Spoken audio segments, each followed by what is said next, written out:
Hello there, Seraphim17 once again. This is my Dark Souls 3 video walkthrough. This will cover the Undead Settlement and the cursed rotted Greatwood. We're going to be travelling back to Firelink because that's just how we roll, and we're probably going to be augmenting weapons or levelling up or just buying some amenities that's going to help us get where we need to be. So we have the Astora Straight Sword. You might have to upgrade your faith to use it.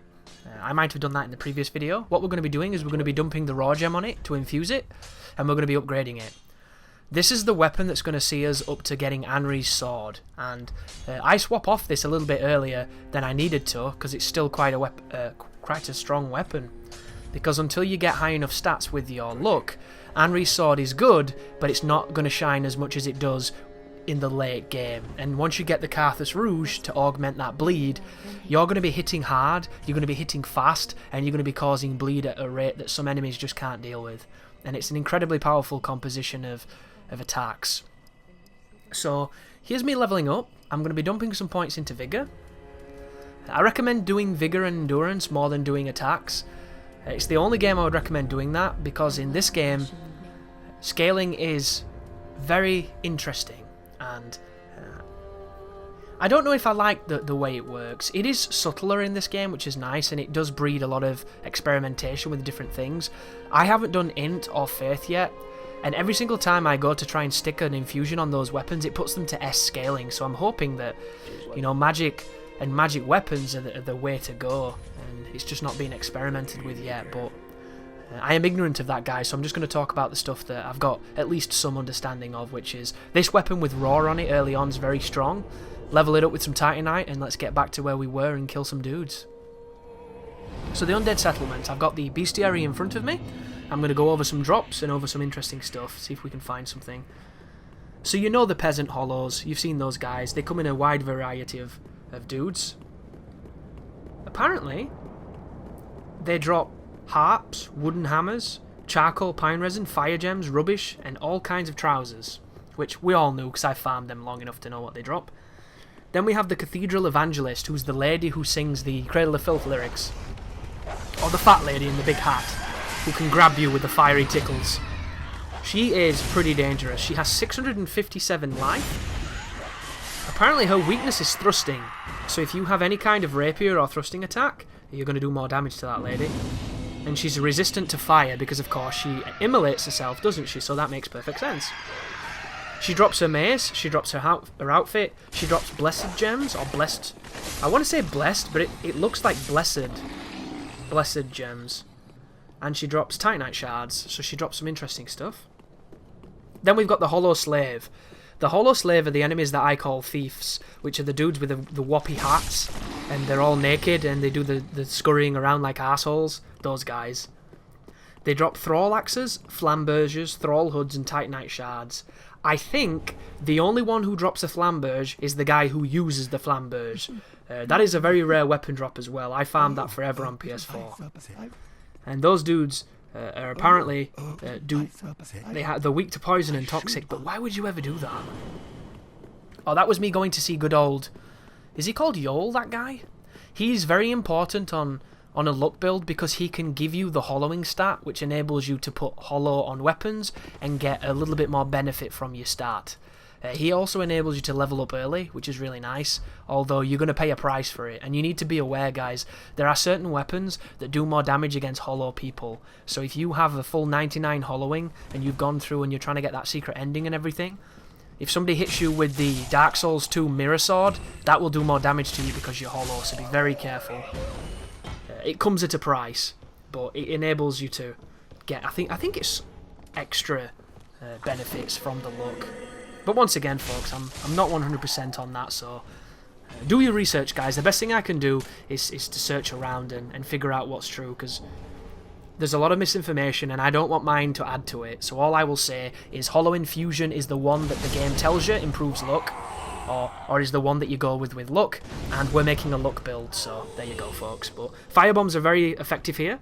Kills a bunch of them if you know how to throw them. Just hit the barrels, and then I'm going to lure people towards me with some bombs to thin them out, and we're going to get the Titanite Shard. So after him we have the Hollow Manservant. This is the dude who's got the massive door on his back, and he carries the big saw, the bear-toothed saw thing. He has 551 HP, he drops the Great Machete, Titanite Shards and Rubbish, and he has no weakness. He is not weak to anything, apparently. Then we have the Cage Spider, which is the name of those crazy dudes in the cages. I don't understand why they would call them that, but they drop Fading Souls, and they are weak to thrusting and lightning. And then there's the rats, which... Do the rats actually drop embers? Because they bloody should. No! They drop Souls of a Deserted Corpse, so that's anticlimactic. Skeletons, Demon, Boreal, Outrider, Knight, so there's a few different dudes. But... that's the bestiary covered, and we can get into what's happening on the screen. So, the Undead Settlement is an area that you can run through this in a couple minutes, really quickly, really effectively, and once you've played the game a few times, you'll get really comfortable in doing that. But for the purpose of this walkthrough, I want to show you concise paths through the levels, but I also want to pick up some resources so we've got things to use. And if that means taking my time a little bit more than I normally would, then that's what we're going to do. Because to me, Dark Souls is a game that can be played at any speed, and there is no wrong speed. So if you think that you're not fast enough, or if you think that you're too fast and you've got to slow it down, just play to what makes it feel best to you. And that's what it's all about. It's about finding your cadence. If you can get your rhythm, you're laughing. And my rhythm is a little slow and a little fast combined, so I find it's the one that I play the best with. A couple of ambushes in this barn, or in this, whatever this is, this place. This is the guy with the flambeers you can farm, but good luck with it, it takes forever to get it. And then once we've killed him, we're going to open this door. And then to the right, occasionally you can get those hollow slaves dropping down on you when you go and pick up that, is it the Caduceus shield? But I'm just going to cast Spook, and I'm going to fall off this bridge down there to where that guy is, because there's a bonfire very close, and I don't get hit by firebombs. That was a fail, but when you roll into these peasants, you make them flinch. It's a mechanic that they brought from Bloodborne, and it's incredibly powerful. It does not work on everyone though, guys, so do not roll into people thinking you can stun everyone. You're just going to get slapped. That is a Titanite Shard, and then we go the other way to hit the bonfire, reset everybody, and get our flasks back. The great thing about the Undead Settlement for me is it's the first area that truly opens itself up for multiple routes and different places. When you first come here, this is such a maze, none of it makes sense, everything looks like everything else, and you really don't have a full grasp of just what this level is.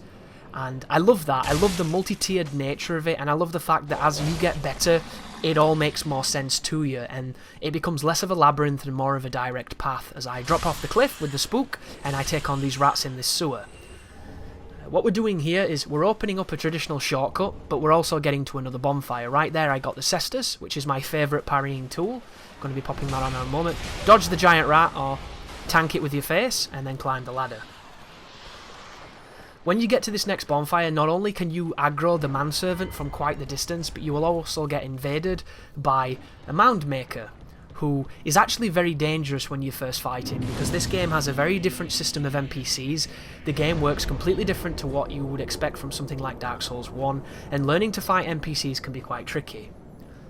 A couple of great tips to recommend here. The first one is, this guy has flasks and he will heal. The second one is, be very careful doing more than 2 attacks, because if he has his sword and his shield and he's not in any stance, he can parry you perfectly and it will do massive damage.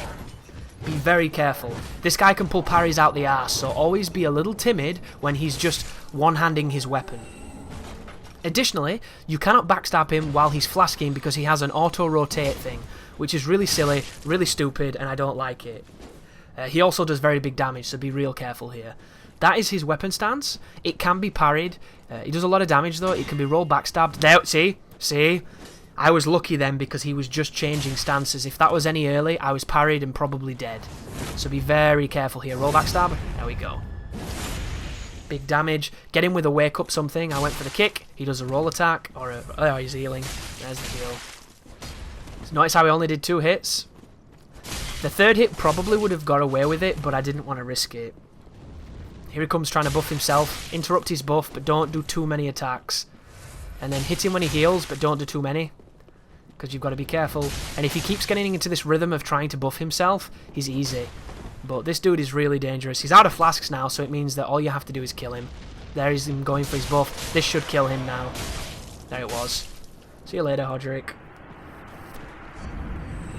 hit the bonfire, get your resources back, and then we can move forward with our vertebra shackle, and we can get the ash for the chamber maiden, and we can get the bone dust to augment our flask.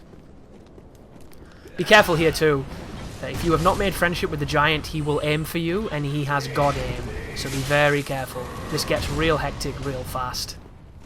But you can be quick enough to run over here and pick up the ashes before he starts really going for you, and then I'm going to just run down here and go straight for the bone dust. So you have to... I think you can get away with jumping that. I don't know if you can run off it. Be careful. The one time I tell you can do it, it kills you.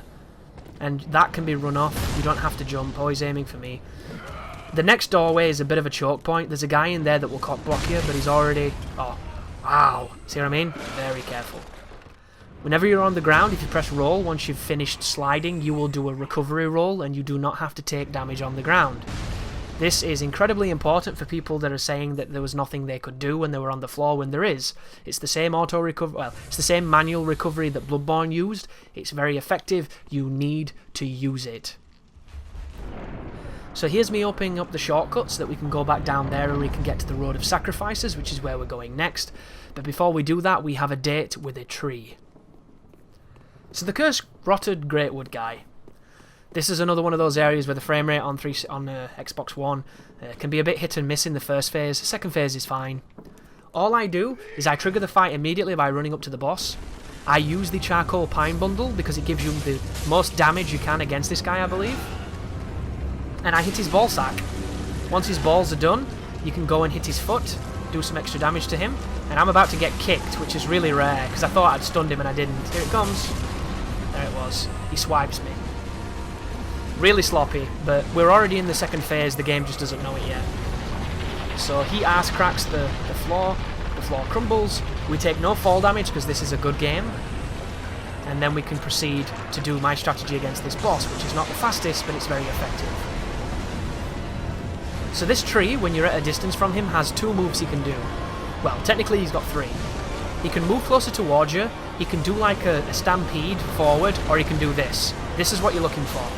Put your bundle on and hit the hand. Once the hand starts recovering, hit the ball sack on his hand. And if you can hit that, you would have ended the fight. Or very close to ending it anyway. Yeah, really close, you see. And then I tried to hit the ball sack on his back, and it just doesn't give me any hitbox for some reason. It does no damage, which is a little disappointing. Here's his recline. I go back in for the balls, but nothing. So I'm probably just going to bait him to do the big stand again. There's the bum drop. Dropping it like it's hot. Oh, do I hit the foot? No, there's no balls on that one, Chris. You have to hit the balls. If there are no balls, it does no damage. Yeah, I'm just going to bait him. As it's displaying right now, it's a very effective strategy. It's very defensive, but it works. You just have to make sure... See, this is these little stampede. Be careful here, because this can damage you, so just hit his balls if you're this close. And that's another dead boss. So there's the homeward bone to get out of this chamber. There's the crappy wooden shield. And that's the end of this video, guys. So thank you very much for watching, and you take care now.